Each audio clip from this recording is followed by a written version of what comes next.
Hello mga guys! Welcome back to my channel, Just Automotive mga guys. Meron tayong ano rito, binago na transmission, yung Ertiga. Kasi itong between engine at saka transmission meron tagas. Alam nyo po mga guys kung saan galing yung tagas. Crankshaft oil seal, ito po yun. Taran! Ito. Yan. Tumigas na po ito. Tumigas itong goma. Alam nyo naman po, may pressure po sa loob yung umiikot na hangin. Kung hindi niya na po yung pigilan, nangawit na po siya. Ang tigas na po ito, kakaroon po ng tagas na nagbabawas yung langis. Tapos sinabi na rin natin yung torque converter niya para hindi masayang yung pagbaba po ng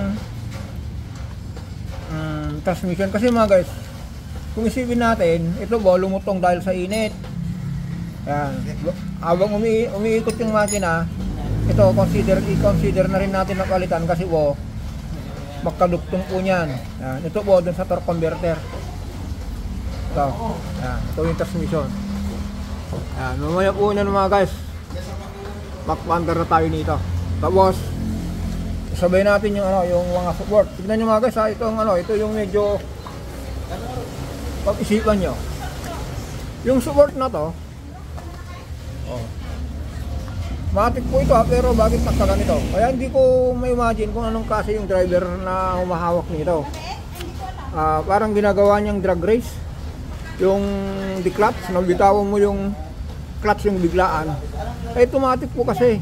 Paglagay mo sa drive, halimbawa dito mga guys, ilagay mo sa drive, kusang ano na yan, seconds pa lang, wala pang seconds, naka-engage na, go na. Ang nangyayari po, sa matic kasi, ganun po yun. Pero kung manual, apakan mo yung clutch, ikambyo mo, saka mo bitawan yung clutch ng dahan-dahan. Pero kung binigla mo, yun po yung minsan umiyak yung gulong, lalo kung inapakan mo yung gas. Kaya baka ganito ginagawa yung yung driver nito. Paglagay niya sa drive, higa ng gas, mauga yung yung transmission kasi naka-engage na po yun. Kaya ganyan po yan. Clag. Ayan sira. Pero nyo mga guys, 2019, 19, 20, 21, 22, 23, 24, 6 na taon. Pero yung tinakbo niya, bata pa, pa lang, 30,000 pa lang. Pero tingnan nyo nangyari. Ayan. Yung mga driver mga guys, ingat-ingat lang. Huwag naman yung yung como hindi sa atin yung sasakyan, nakikiwag drive lang tayo. Ingatan natin kasi kung nasira yung service natin, di masayang din. Halimbawa, 2 araw ginawa ito. O kung pang-grab ka, di 2 araw na wala kang kita. Kaya ingat-ingat tayo mga guys. Yan, wasalwak na natin yung transmission.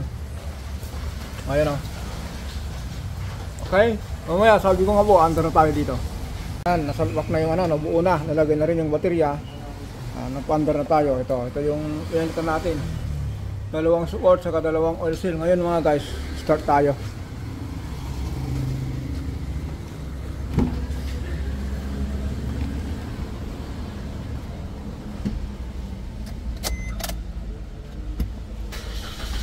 Yun. Yan, tignan nyo mga guys ha. Diba sabi ko po kanina, halimbawa nakapark po nyan, drive. Yan, drive po niyan. Yan, pagpasok pa lang, go na agad. D. Yan, naka-D po niyan. Yan, nakalagay D to low. Yan. Kasi mga guys, kaya po nasira agad yung transmission support. Ang nangyayari, paglagay niya sa dito sa drive, yung gas, parang nagdradrag race. Kaya nangyayari po, di ba kung halimbawa, naka-drive na po yan, engage na po yan, yung lining po nakakapit na, yung torque converter po nagtatrabaho na po yan. Kung binigla mong awakan yung gas, di persado yung transmission kasi naka-engage na po yun. Parang po yan, yung parang yung sabi ko parang manual. Kung yung manual po, bakan mo yung clutch, tapos kaya nga dahan-dahan yung bitaw mo kung inapakan mo yung clutch, dahan-dahan bitaw ang apak mo ng gas, dahan-dahan yung bitaw mo ng clutch para po smooth yung go. Ngayon kung binigla mong binitawan yung ano, yung clutch saka mo full throttle ka, masisira yung transmission support mo, kaya yung transmission. Ganito nangyari dito mga guys. Kaya yan, nasolve na natin yung problemang ano, yung tagas ng langis at saka ATF. Kaya mga guys, umaandar po ito, oh.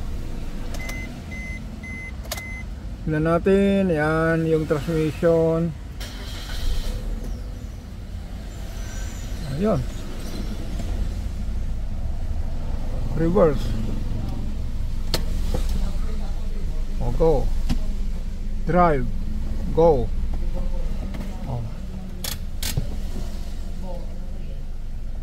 patay, start. Diba? Kaya yan mga guys, balikan natin yung ano, yung ginawa dito.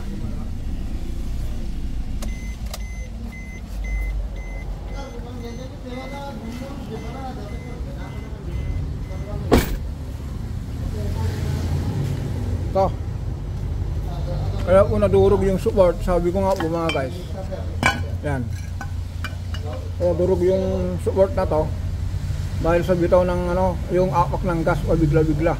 Sabi ko nga po baka nag-drag race, akala mo nakikiwak karera.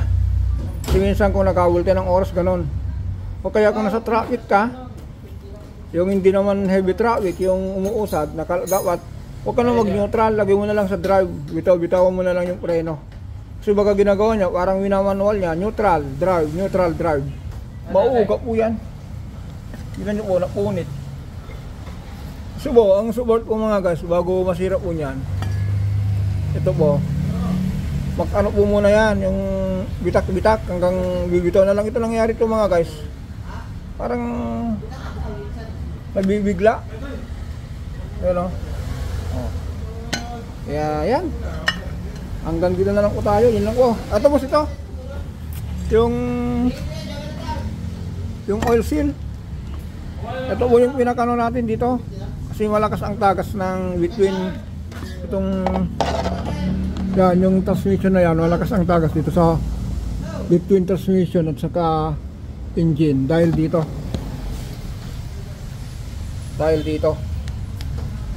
yan. Yun lang po mga guys. Tapos yung ano po, yung pagbabawas ng ATF, ito rin, ito ang sunheat. Kaya ang ginawa ito yung oil seal, mga original. Tapos yung support natin,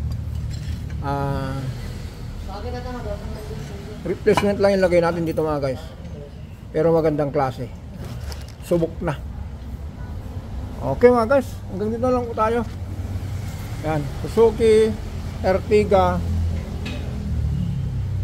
nagpalit tayo ng yung support saka dun sa likod. Yan, hanggang dito lang tayo. Abangan nito mga guys. Dito tayo. Yan. Pull down engine. Kumatok po ito. Yan mga guys, hanggang dito lang tayo. Bye bye.